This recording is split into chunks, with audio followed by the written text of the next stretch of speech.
പാടിക്കോട്ടെ. പാടിക്കോ.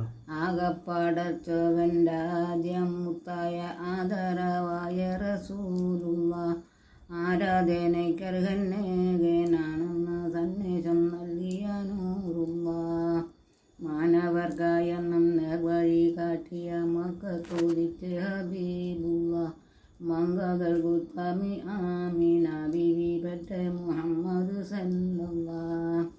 ഒരു നബിയും അബൂബക്കർ സിദ്ദീഖും ഒരുമിച്ച് ഹൗസർ ഗുഹയിൽ പ്രവേശിച്ചു. സിദ്ദീഖുൽ അക്ബറിൻ മടിയിൽ തല വച്ച് അന്ത്യപ്രവാചകൻ നിദ്ര പ്രാപിച്ച് ചന്ദ്രവചനം കണ്ട് അബൂബക്കർ പുഞ്ചിരി തൂകുന്നുണ്ട്. ഒന്നാം നബിയുടെ അംഗരക്ഷകൻ പരിശുദ്ധ ദീനിനെ പോറ്റിയ ധീരൻ പരലോക ജീവിതം മോഹിച്ച വീരൻ പരിതാരിൽ സ്നേഹം പുലർത്തുന്ന മാന്യൻ വസ്ത്രത്തിൻ തുണ്ടുകൊണ്ട് ഹുവയുടെ ധാരമടയ്ക്കുന്നുണ്ട്. പൈതൊന്നടയ്ക്കുവാൻ ക്ഷീണത്തുണ്ടില്ല പാദവീരൽ കൊണ്ടമർത്തിയെ ഒട്ടും പേടിക്കാതെ നബിയെ ഉണർത്താതെ ഒക്കെയും നോക്കിയിരിക്കുന്നേ.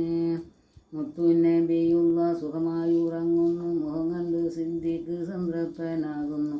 മൂക്കം പാമ്പൊന്നൂടിൻ കാലിൽ കടിക്കുന്നു. മിഴികൾ നിറഞ്ഞ അബൂബക്കർ പിടയുന്നു. നബിയെ ഉണർത്തിയില്ല. സിദ്ദീഖിൻ്റെ വേദന തീരുന്നില്ല. പൊട്ടിയൊഴുകിയ കണ്ണീർപ്പുള്ളികൾ പെട്ടെന്ന് മുത്തു റസൂലിൻ്റെ പട്ടമുകൾ തൽപ്പം തട്ടിയ നേരത്ത് ഞെട്ടിയുണർന്നു നോക്കിയേ. എന്താ സിദ്ദീഖോരെ നിങ്ങൾ കരയുന്നു? എന്ത് വീണഞ്ഞെന്ന് ചൊല്ലുവിൻ പെട്ടെന്ന്. എൻ്റെ മനതാരിൽ വേദന തിങ്ങുന്നു. എല്ലാം പറഞ്ഞ അബൂബക്കർ നബിയോട് ഉമിനീരും പുരട്ടി നബി സിദ്ദീഖിൻ്റെ വിക്രമേശമിറങ്ങി. ആകപ്പടച്ചവൻ്റെ ആദ്യമുത്തായ ആദരവായ റസൂലുള്ള ആരാധനയ്ക്കർഹന്നേകനാണെന്ന സന്ദേശം നൽകിയ നൂറുള്ള. പിന്നെ പറഞ്ഞ